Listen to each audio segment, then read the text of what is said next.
साम सदाशिव दर्शिकों, मैं भगवान शिव का पुत्र सदाशिव आपको नमन करता हूँ। कार्तिक मास के 11वें अध्याय में हमने देखा था कि कैसे जालंधर ने उत्पात मचाकर सारे देवताओं को परेशान करके रख दिया था।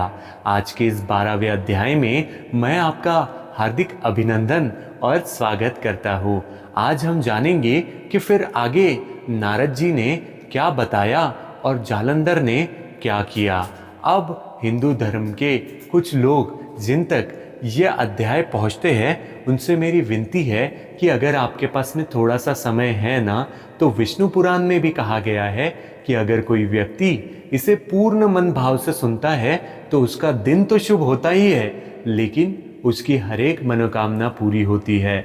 मेरे धर्म में आज भी कुछ लोग ऐसे हैं जिन तक ये अध्याय पहुंचेंगे तो ज़रूर, लेकिन वो ना तो उसका पूरा श्रवण करते हैं और ना ही उसे लाइक या सब्सक्राइब करते हैं। लेकिन फिर भी कुछ लोग ऐसे हैं जो बड़े दिलवाले होते हैं, जो हिंदू धर्म की हर एक बात को ध्यान से और पूरी श्रद्धा भाव से सुनते हैं। उनके लिए आज इस अध्याय में क्या होता है ये मैं बताने जा रहा हूँ। नारद जी ने कहा, तब इंद्रदाकी देवता वहां से भयकंपित होकर भागते भागते बैकुंठ में विष्णु जी के पास पहुंचे। देवताओं ने अपनी रक्षा के लिए उनकी स्तुति की।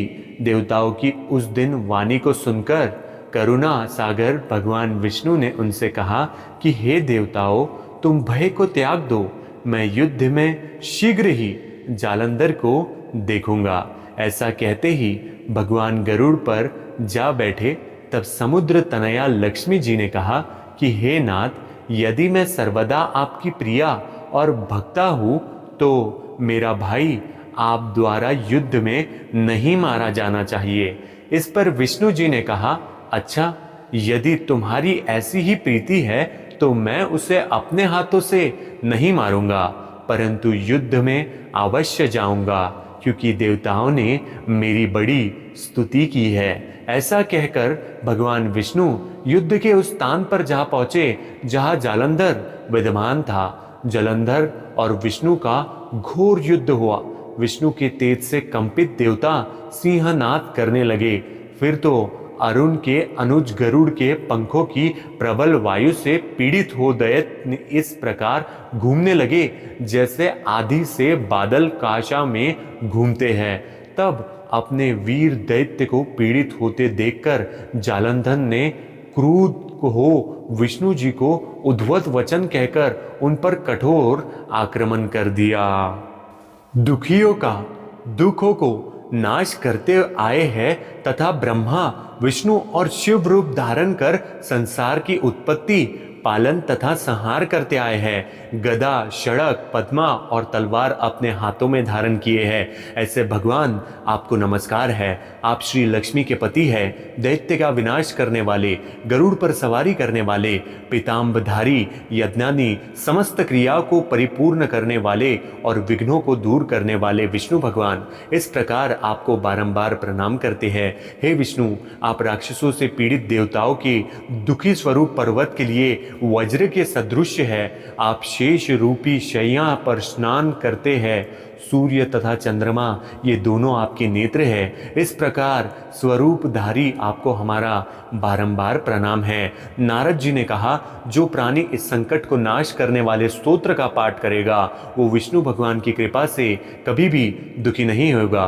देवतागण इस प्रकार की स्तुति करने लगे। तब विष्णु भगवान को देवताओं की विपत्ति का ज्ञान हुआ। विष्णु भगवान तुरंत शैया से उठकर खड़े हुए और उदास होते हुए गरुड़ पर सवार होकर लक्ष्मी जी से कहने लगे, श्री भगवान ने कहा, तुम्हारे भाई जालंधर ने देवताओं को बहुत कष्ट दिया है।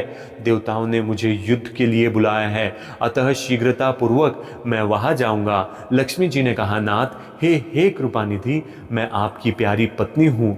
यदि मैं सर्वदा आप में भक्ति रखती हूँ तब आप मेरे भाई को युद्ध में कैसे मार सकोगे। भगवान ने कहा कि शिवजी को अंश से उत्पन्न होने के कारण, ब्रह्मा के वरदान के कारण तथा तुम्हारी प्रीतिवश जालंधर मेरे वध योग नहीं है। नारद जी ने कहा कि विष्णु भगवान लक्ष्मी जी से ऐसा कहकर गरुड़ पर आसीन हुए।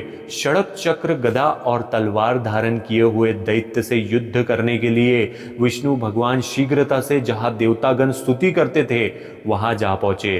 तदंतर गरुड़ के पंखों के द्वारा प्रताड़ित वायु के वेग से पीड़ित होकर देवतागण आकाश में उड़ने लगे। जिस तरह वायु से आहत होकर मेघ आकाश में उड़ते हैं, दैत्य ऋषि जलंधर राक्षसों को वायु पीड़ित देखकर क्रोधित होता हुआ उछलकर विष्णु के समीप आ गया।